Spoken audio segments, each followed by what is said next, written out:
एक करके जाओ भैया, तोड़ दी का सो बढ़िया रख के मार दे ईंटा से मार दे। टूट जाए ना। हाँ कैसे हो? देखिए 4-5 हुई कम से कम नहीं तो 17 दूना 34 चाहिए जान जा वैसे। हाँ यार थोड़ा चढ़वा दें। 34 से कहाँ खड़ा है? हाँ 34 से खड़ा कहाँ हो रही तो अपन लोग काट काट के बांट ली 2 से 5 थे बा और जावा हो नहीं ना। बाबूजी को जल जाए वही सब वाटू वाट के देख में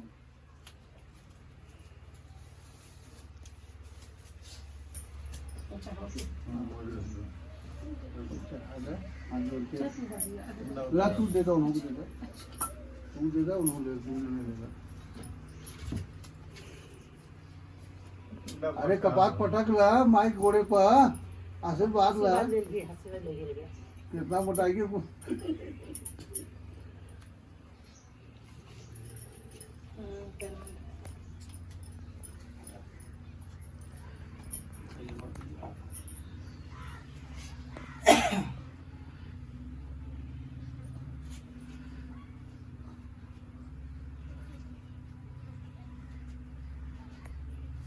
लाओ तो तुम ले लो। हाँ तुम आशीर्वाद ले लो।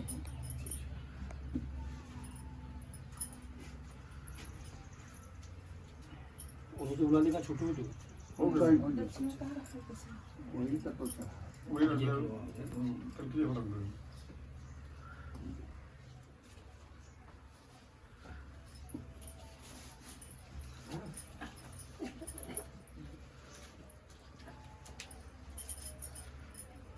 बैठ जा बैठ के पटका कबात आशीर्वाद है तो ही के लिए बैठ बा अभी आप यहाँ पर चल जाओ। दिए ये दे चला कर चल दिया ही क्या है एक अच्छा से गड़बड़ दिए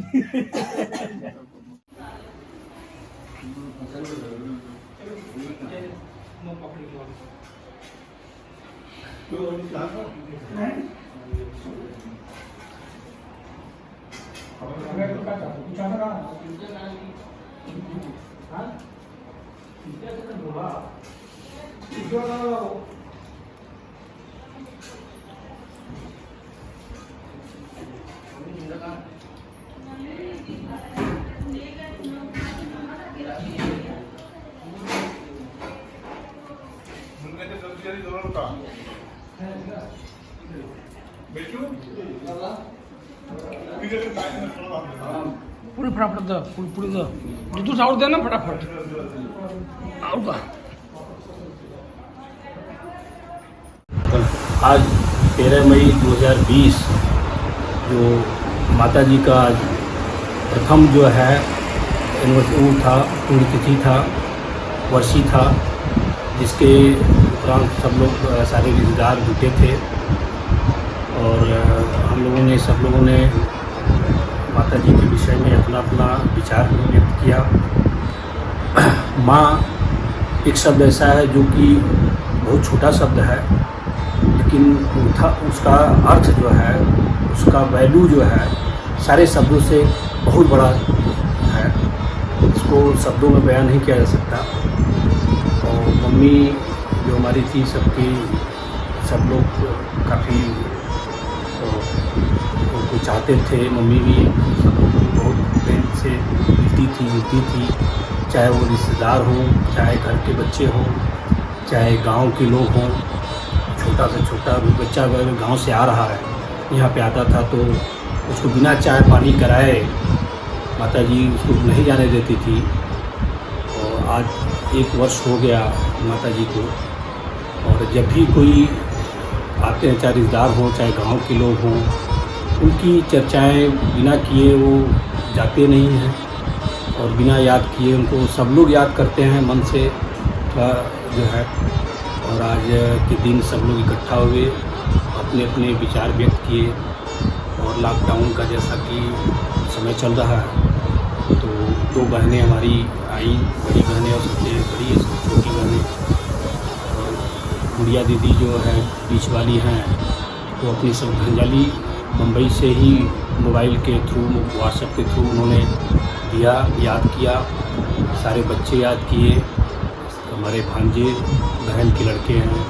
अमेरिका से भी जो है सबसे बड़ी बहन की जो बहू है, लड़का है, अमेरिका से, वो लोगों ने भी श्रद्धांजलि अर्पित किया माता जी को।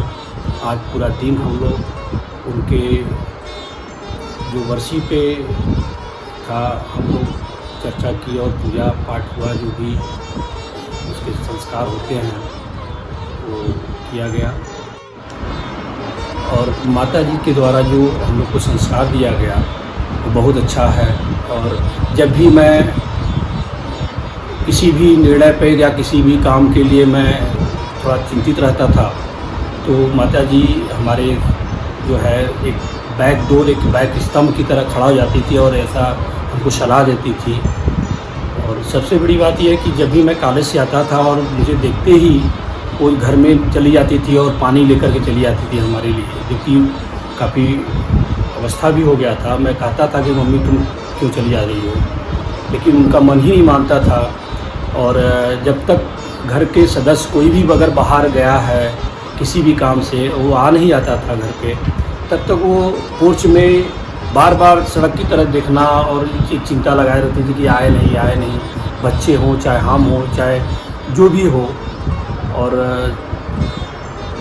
इस तरह से सबके वो प्यारी थी। और उनकी यादें हम लोग के बीच में आज वो नहीं है, लेकिन यादें हैं उनके बीच में। और उनकी कमी आज हम लोग को ऐसी खल रही है कि उसको हम लोग शब्दों में बयान नहीं कर सकते। और जैसा लोगों ने श्रद्धांजलि दिया मोबाइल में आपने देखा, और सब लोग काफ़ी उनको चाहते थे, वो भी सबको बड़े प्रेम से जो है आदर से मिलती थी।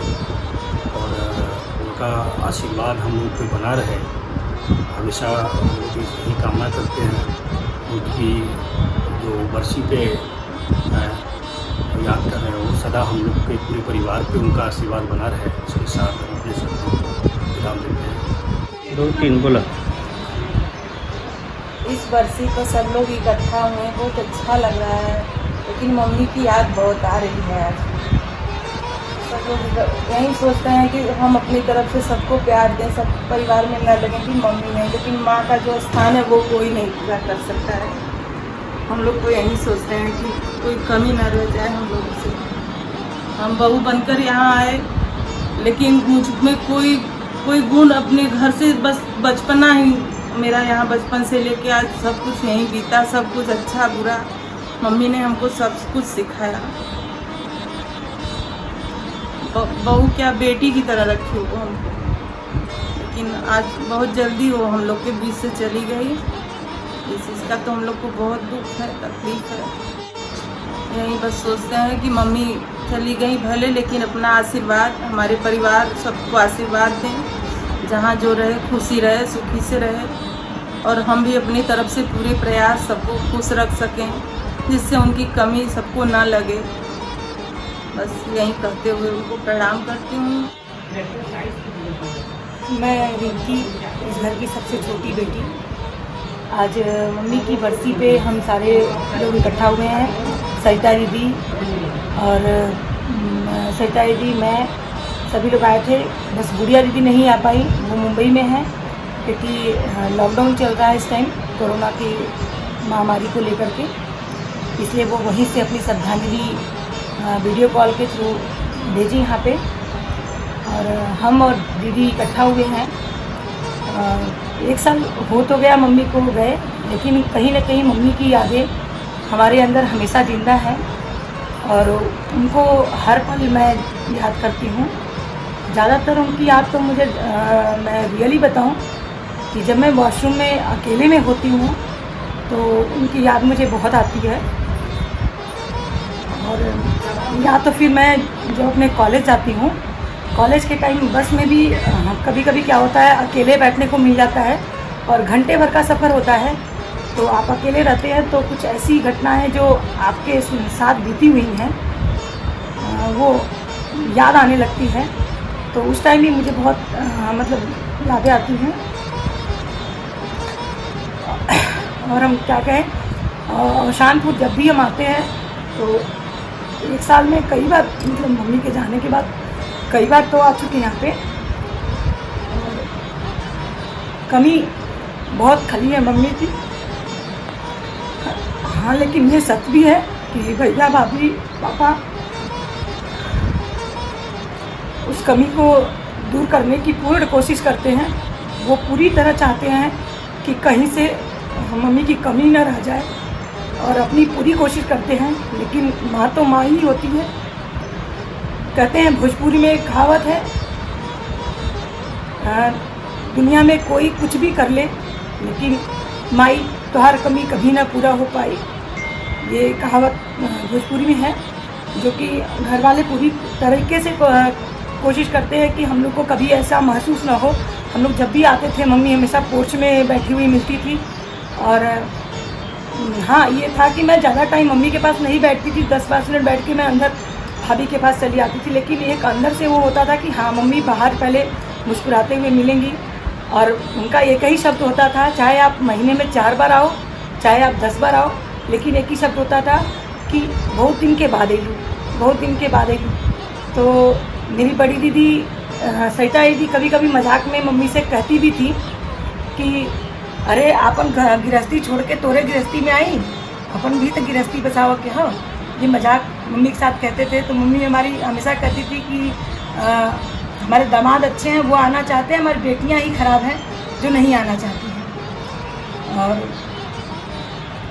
यादें तो बहुत हैं मम्मी की, जिसको शब्दों में बयान नहीं किया जा सकता और ना ही इस चीज़ को मैं एक्सप्लेन कर पाऊँगी, क्योंकि कहते हैं कि आंसू कम गिरते हैं लेकिन दर्द बहुत होता है, जो अंदर जैसे दिल को कचोड़ जाता है।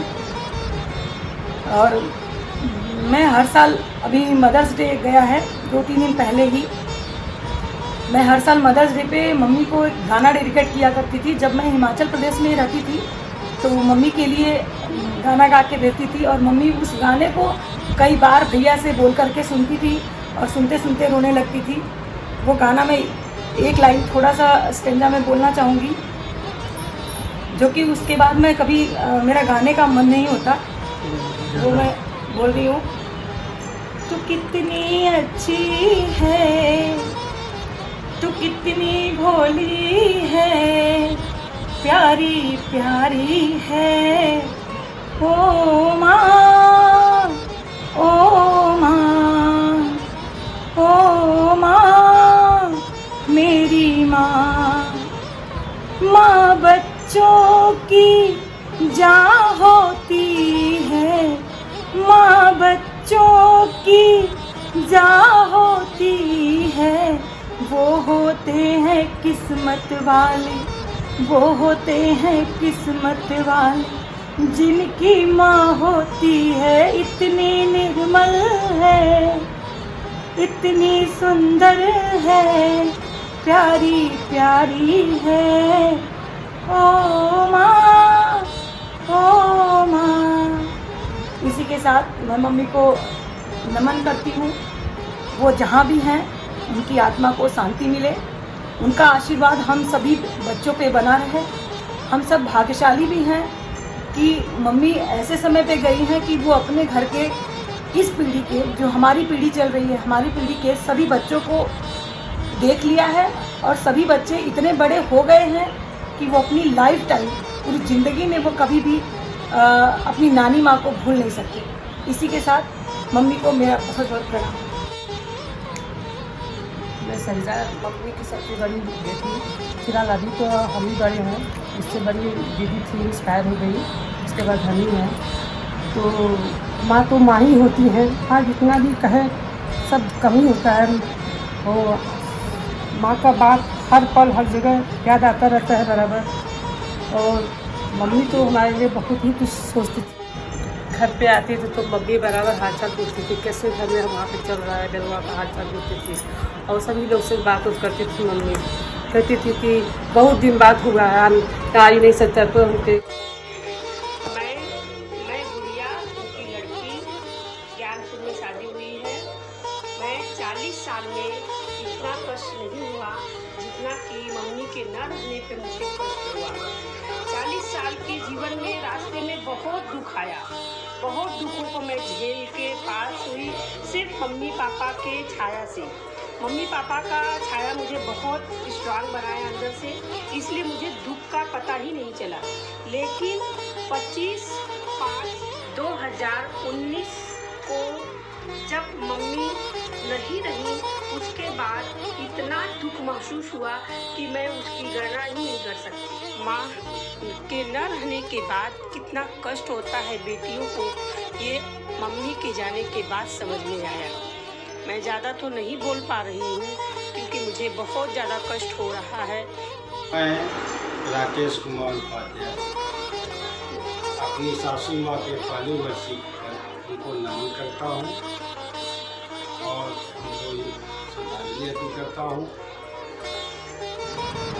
आज हम सभी लोग अवसानपुर में इकट्ठा हुए हैं। माता जी की आज पुण्यतिथि है, आज इनकी पहली बरसी है और ऐसा लगता नहीं है, कल्पना से भी परे है, क्योंकि हम लोग जब भी अवसानपुर में आए, चाहे मैं अकेला आया या रिंकी को लेके आए, तो माता जी हमेशा बरामदे में बैठी हुई मिलती थी। बार बार उनका चाय के लिए पूछना, खाने के लिए पूछना, ये सारी चीज़ें ऐसा लगता है कि कल की ही बात है। आज 1 साल बीत गया, लेकिन उनकी कमी कभी कभी तो बहुत महसूस होती है और कभी ऐसा लगता है कि वो हमारे बीच से कभी गई ही नहीं, यहीं पे हैं। क्योंकि उनकी उपस्थिति का एहसास, उनके द्वारा लगाए हुए पौधे, उनके द्वारा लगाई गई क्यारियाँ, उनके द्वारा लगाए गए पेड़, सब उनकी उपस्थिति का एहसास देते हैं। आज भी जब कटहल की बात आती है तो ऐसा लगता है कि उस पौधे का हर फल माता जी का ही आशीर्वाद है। और माता जी का आशीर्वाद सिर्फ हम रिश्तेदारों पे या परिवार वालों पे ही नहीं था, बल्कि उनका आशीर्वाद पूरे गांव के लिए था। क्योंकि गांव वालों को भी ये विश्वास नहीं होता कि वो चली गई। जब भी मिलता है, हमेशा हर किसी ने उनकी तारीफ ही की है, क्योंकि सबके पास उनकी मीठी यादें, कोई खटास, कोई खट्टापन नहीं है किसी के पास। किसी के संज्ञान में ऐसी बात नहीं है कि कभी माता जी ने किसी को भी कड़े वचनों से बात की हो। हमेशा प्रेम पूर्वक उन्होंने जीवन व्यतीत किया। लेकिन ये बात सत्य है कि जिस अवस्था में वो गई, जिस उम्र के पड़ाव पे वो गई, ऐसे कोई जाता नहीं है। बिल्कुल स्वस्थ थी और कहीं कोई उम्मीद नहीं थी। सब कुछ इतना अचानक हो गया था, किसी को संभलने का कोई मौका नहीं मिला। सभी जानते हैं कि ये शरीर नश्वर है, एक दिन सबको जाना है। लेकिन जो सबको खुश करके अपनी मीठी यादें छोड़ के जाए, वही एक पुण्यात्मा होता है। और माता जी निश्चित रूप से एक पुण्यात्मा थी। और मैं घर का सबसे छोटा दामाद होने के नाते मुझे अतिरिक्त प्यार मिला। और मेरी ईश्वर से यही कामना है, यही प्रार्थना है कि वो हम पे अपना आशीर्वाद बनाए रखे। हमसे कोई ऐसी गलती न हो जिससे कोई ये कहे कि उनकी आत्मा को ठेस पहुँचे। आज के दिन हम लोग सब उनको श्रद्धांजलि देते हैं और ईश्वर से प्रार्थना करते हैं कि जहाँ भी हैं, हमें देख रही होंगी, अपना आशीर्वाद हमेशा हम पे बरसाती रहे।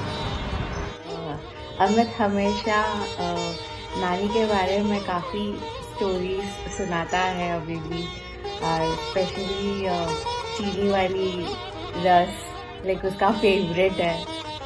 और क्या चीनी का रस तो नानी का मुझे हमेशा याद रहेगा।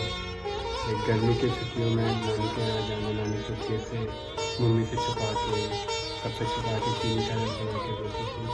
तो वो मेमोरी हमेशा रहेगी साथ में। नानी की एक और मेमोरी है जो मेरे साथ में है, वो नानी रात को कौवा हटने की कहानी सुनाती थी। तो वो कहानी जिस तरीके से नानी सुनाती थी, वो हमेशा दिल में रहेगा। 13 साल बाद जब नानी से मिला मैं गाँव जाकर, तो अच्छा लगा देखकर। और दिल में ये भी दुख रहेगा कि नानी के लास्ट मोमेंट पे नानी के साथ नहीं था, लास्ट मोमेंट पे देखना है।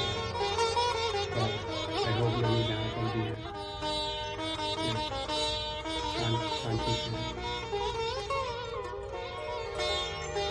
वो कहते हैं ना, जो इस दुनिया में नहीं है उनकी बस यादें ही रह जाती हैं, और उन्हीं यादों से हमको कुछ अपनी लाइफ में सीखने को मिलता है। मैं अपनी नानी की यादों के लिए कुछ लाइन बोलना चाहती हूँ। नानी ओ नानी तू कितनी प्यारी, सारे जग से तू है न्यारी, नींद ना आती मुझको तो मीठी मीठी तुम लोरी सुनाती, परियों की कहानी सुनाती, मीठे मीठे पकवान खिलाती। नानी ओ नानी तू कितनी प्यारी, कितना उत्साह और जोश रहता था। नानी के घर में 2-4 नहीं, पूरे बच्चों की रेलम पेल मची रहती। इधर से हम, उधर से मौसेरे भाई बहनों की फौज, धमा चौकड़ी की तो मत पूछो। बड़े तो अपनी अलग गुफ्तगू में लग जाते और बच्चे अपनी अपनी मस्ती में लग जाते। नानी ओ नानी तू कितनी प्यारी, नानी ओ नानी तू कितनी प्यारी। थैंक यू, प्रणाम नानी। हेलो, मैं सोनम, नानी की नातिन। मैं 1 साल की उनकी बरसी पे उनको याद करते हुए कुछ अपने मेमोरेबल पल जो उनके साथ थे वो शेयर करूँगी।